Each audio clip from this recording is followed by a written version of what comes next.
Welcome to Conversations on the Coast, the Bay Area's premier author interview program. And today we are going to talk about an intriguing book, and one that took me, at least, to someplace that I'd never been. It's a novel. It's called Indian Winter. The author joining us, Jane Laura Goldsmith, and the publisher is who? Full Court Press. Full Court Press.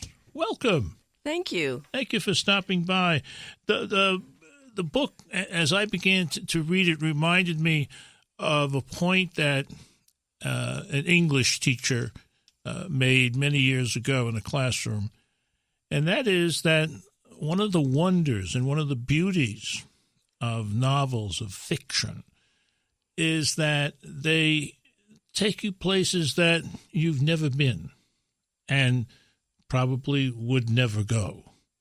And that's the case with your book. I had not thought of the Indian versus the white man situation in this country for a long, long time. And boy, you really make it immediate. Thank you. What brought you to it as a subject?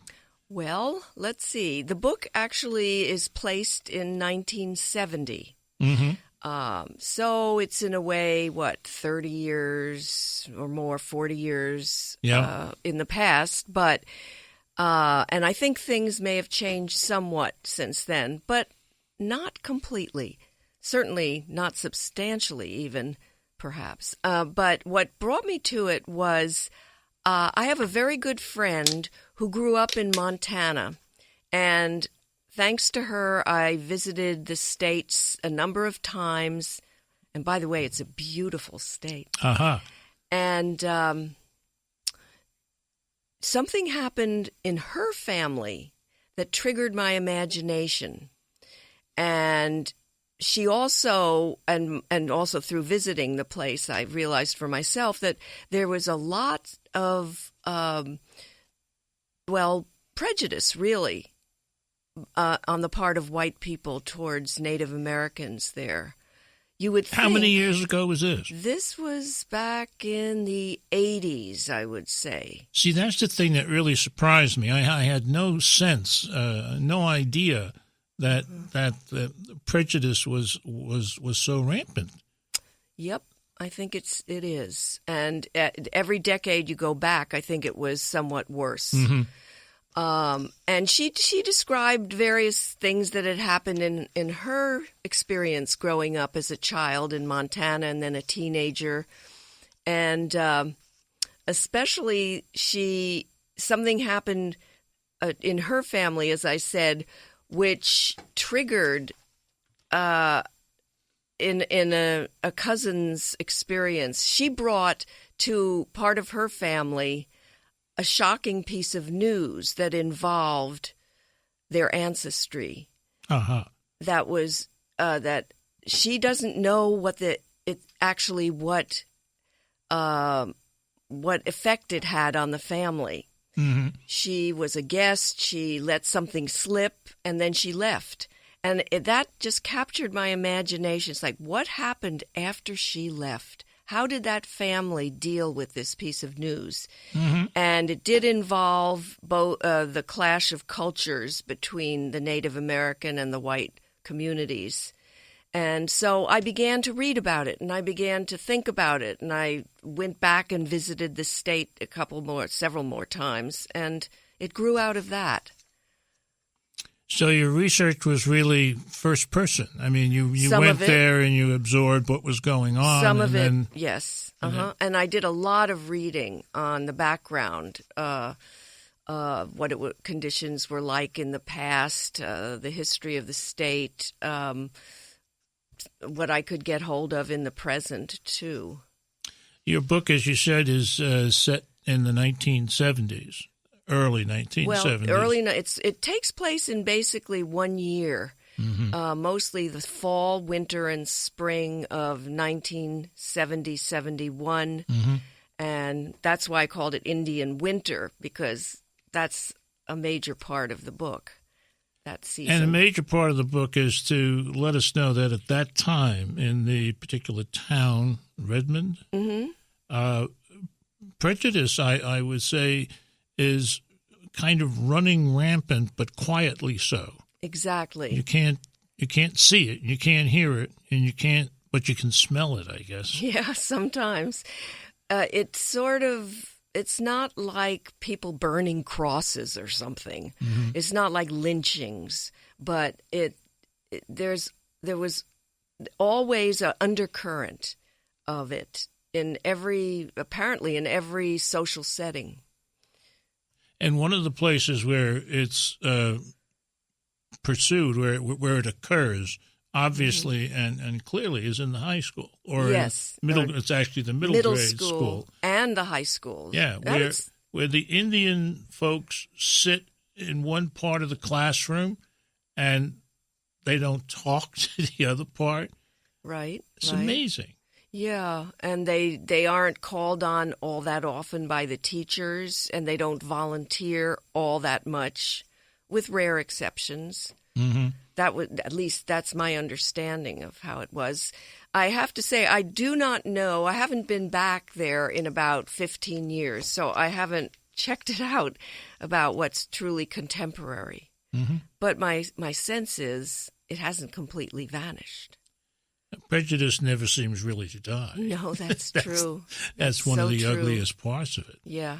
And what we want to do is look at it as it's revealed in the book. Mm-hmm. And when we come back, we're going to go inside this middle grade school and the high school and see what's coming on. Stay tuned. You're listening to Conversations on the Coast with Jim Foster. Now you can find this program on iTunes, SoundCloud, and all your favorite digital outlets. Follow the show on Twitter at JimFosterCoc and email JimFosterCoc@gmail.com. Jane Laura Goldsmith is our guest today. She's here talking about her first novel called Indian Summer. Winter. Excuse me, winter. I knew I was going to do that. Well, it's funny that you say that because it was originally going to be called Indian Summer. Yeah. But for two reasons, I changed it. But I was right. If you want to put it that way. Yes, well, of course I do. What were the two reasons they made you or you changed it? One is that the bulk of the novel takes place in the fall and especially the winter and then some of the spring. And so winter is the key season. Yeah. But also, I thought it was more interesting sort of as a slight pun or play on words than in Indian winter than Indian summer. Yeah. Which kind of escapes dumb readers like myself. A gentleman by the name of John Casey, the author of Spartina, winner of the 1989 National Book Award for Fiction, has this to say in part about this book.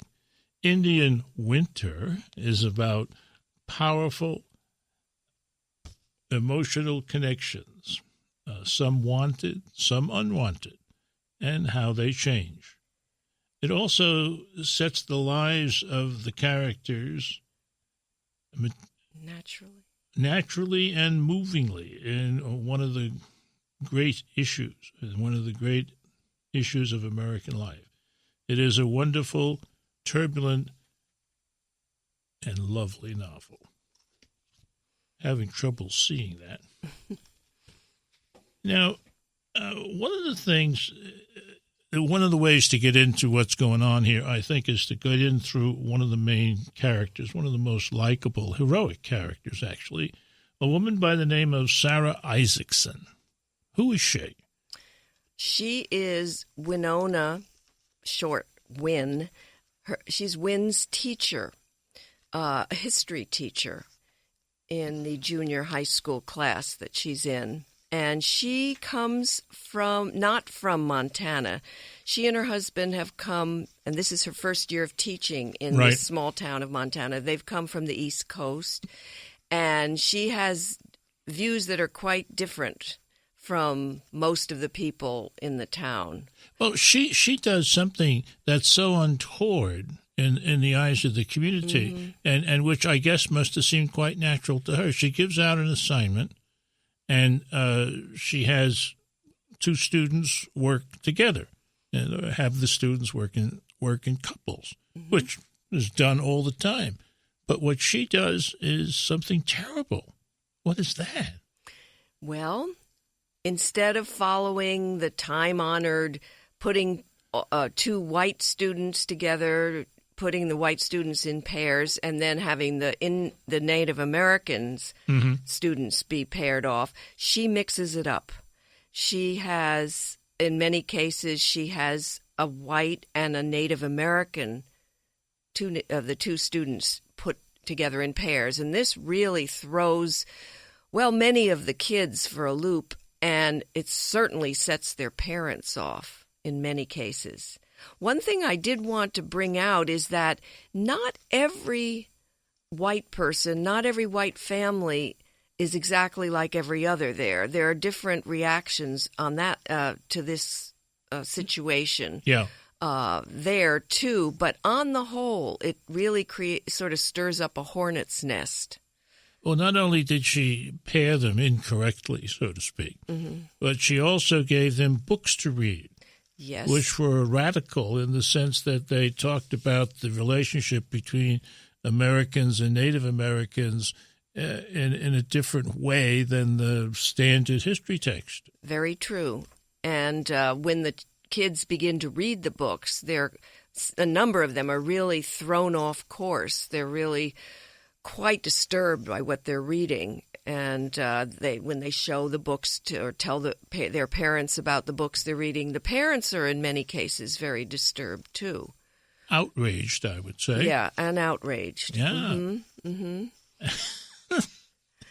This leads to wanting to get Isaacson bounced. That's true. It leads to a very turbulent, to use that word again, school board meeting, which is open to the public, and where a lot of very strong opinions are expressed about this. And Mrs. Isaacson is eventually put on probation, a kind of probation, for her radical behavior in the classroom. You know, one of the things wrong with that school board is that nobody had a gavel.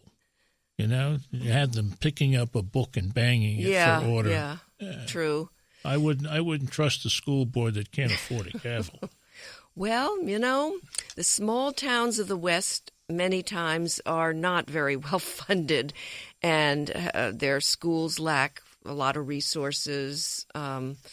Gavels are not the most important one, I should say. But one of the other things that you capture here is that while the adults are all steamed and bothered about this, the real stuff is going on at the students' level. They're the ones that have to make the hard decision. Will I work with an Indian person or won't I? Right, and that causes other frictions. For instance, up till, I don't know, at the beginning of the story, Wynn has a very good best friend, Corinne, who they've been close forever. They've worked together in school. They've spent lots of time together, and Corinne just cannot accept. Actually, what Mrs. Isaacson does in their case is she puts a Native American student with both of them to form a threesome. A threesome, yeah. And Corinne, the Native American being Marjorie. Marjorie, yeah. Right. And Corinne just can't accept it. And it causes a real rift between Wynn and Corinne, which I don't know if you think back to your days, of being young. Having a best friend is really, really important. And if you and your best friend come to a parting of the ways, it can be very heartbreaking. One of the interesting things about Marjorie, at least as I read her, is that, at least to me, she seemed in some way more mature than the two white kids. I think you're right. Wynn and Corinne. Yeah, I think that's right. I think that many times having to face what the Native American kids had to face in terms of prejudice and poverty and more difficult family circumstances made them a little more mature than the white kids their own age. There are a lot of fascinating characters in Indian Winter. When we return, we're going to meet some more of them. You're listening to Conversations on the Coast with Jim Foster. Now you can find this program on iTunes, SoundCloud, and all your favorite digital outlets. Follow the show on Twitter at JimFosterCoc and email JimFosterCoc@gmail.com. Indian Winter is the title of our book today. The author, Jane Laura Goldsmith, who's from San Francisco, incidentally, been nice enough to stop by. And I want to see if I can get this in a better light. Cara Black has been nice enough to say something wonderful about the book. Indian Winter evokes a time and place far enough in history, yet so close we touch it. Oh, we do more than touch it. It's part of our time, isn't it? 60s and the 70s. Filled with sensory detail, yes it is. It deals with integration and tension on the Native American reservation and reverberations from the war in Vietnam. But it's the family secrets and desires in a building saga that kept me turning the pages. That family saga involves what is the name of that family? Marie and Randy Daggett. And they have a secret that we're not going to reveal, are we? I hope not. No, we're not going to reveal that. There's a lot of fine writing in the book, and I would like you to share some of it with our listeners. Could you do that? Sure. Well, here's a section that happens quite soon, same evening after this major revelation and secret has been that we're popped. Not going to reveal. Right. Wynn's stepfather has stormed out of the house, leaving everybody else kind of in turmoil. And call him Randy. It's a Randy, properly named fellow. You know, naming characters is a funny thing. Yeah. We can go on about that in a bit, but okay. So here's what happens, and it refers to Lori and Pete, who are Wynn's half siblings. With her mother and stepfather. Right. Okay. And this is Wynn talking. I lay face down on my bed in the dark, listening to Mom put Lori and Pete to bed, soothing their frightened bodies and answering their insistent questions with murmured half-truths and equivocations. An image kept coming to me, one that would have seemed ludicrous if it hadn't made me cringe.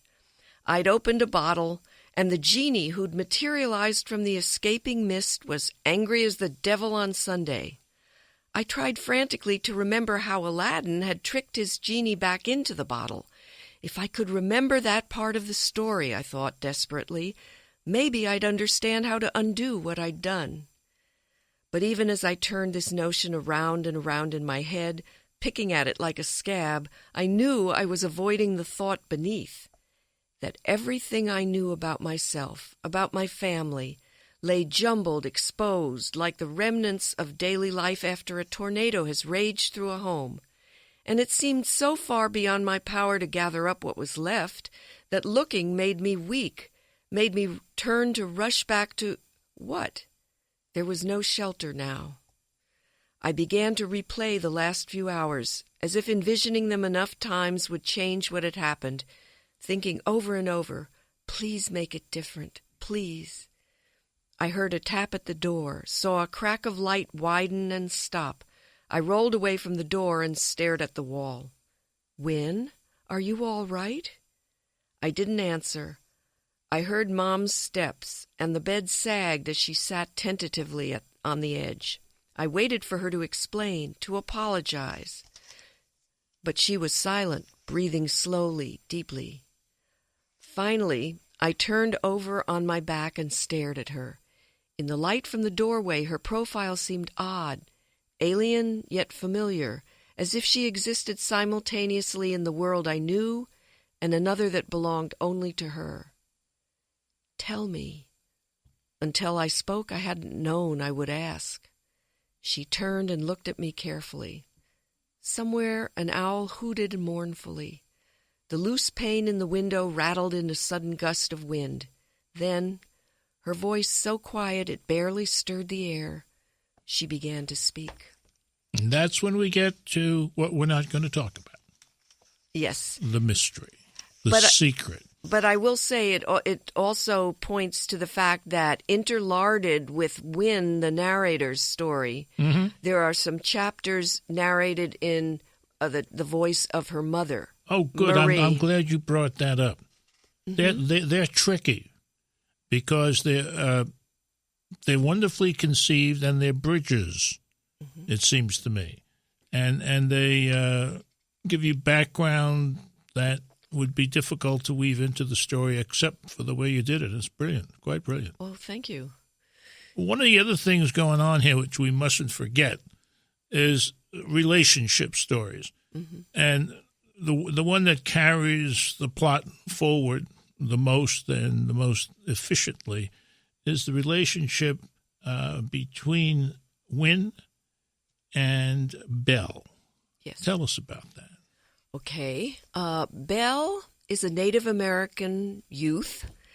He's a couple of years older than she is, and therefore in high school. He's both quite immersed in his own culture, but also a willing participant in the white culture because he's a very good basketball player. Right. Those of you who grew up in the West know that the high school football and basketball games are pretty key to the social life of those towns. Very big. They fill the gyms on Friday night. That's and right. As your book tells us, it's quite a place to have an almost riot because you got all those people. Yeah, very true. Very true.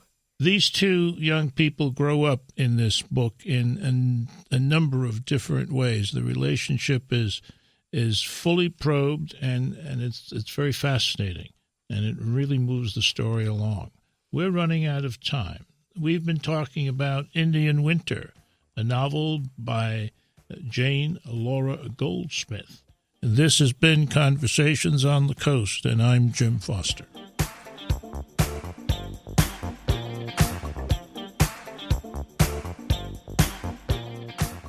Now you can find this program on iTunes, SoundCloud, and all your favorite digital outlets. Follow the show on Twitter at JimFosterCoc and email JimFosterCoc@gmail.com.